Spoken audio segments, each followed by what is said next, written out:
C'est revenu dans les discussions. C'est dû à une grande partie à un problème de malgouvernance tout court.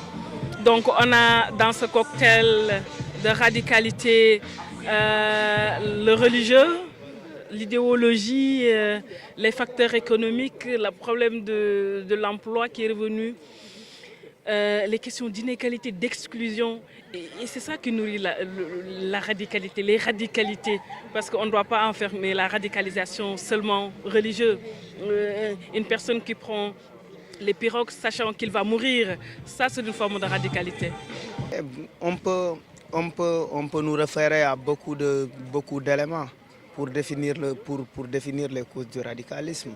Il y a énormément de choses. Il y a la malgouvernance, la pauvreté, le manque d'emploi, la répartition inéquitable des ressources, etc., etc. Une jeunesse abandonnée qui finalement se frustre et qui décide en fait de se radicaliser.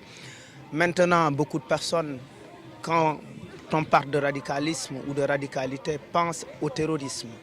Par exemple, quand chez moi, on m'isole, je peux me radicaliser.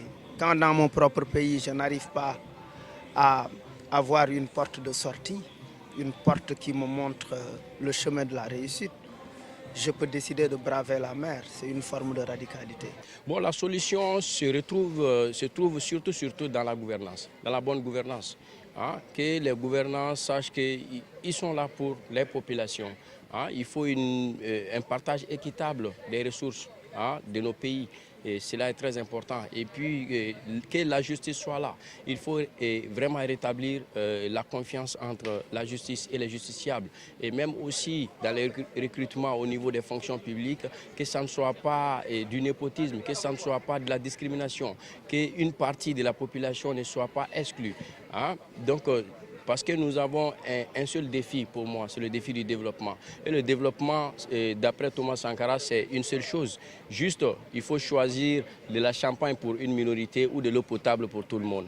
Donc, quand tout le monde est concerné, quand le citoyen est au cœur du débat, moi je pense que nous pourrons avoir la solution à tout ce qui est frustration qui peut nous amener jusqu'à la radicalisation des communautés ou de certaines personnes. En principe, éradiquer le radicalisme est impossible parce que comme le radicalisme fait partie de notre monde, on en a besoin parce que c'est le radicalisme qui amène le changement. Maintenant, ce que nous voyons ce que nous voyons au Sahel, surtout le Mali, le nord du Nigeria, c'est des cas de radicalisme qui nous dépassent. Mais je pense qu'il y a eu un moment qu'on pourrait arrêter cela, mais on n'a pas fait. Et ces jeunes qui font leur manière de dire « nous voulons plus », qui entrent dans les mains des gens qui sont peut-être des criminels, bon, là, il y a une situation qui est difficile à gérer. Mais toujours, la seule manière de l'approcher, c'est d'écouter. Malgré la violence, malgré tout, il faut écouter ces jeunes qui entrent dans les mains de ces groupes radicaux.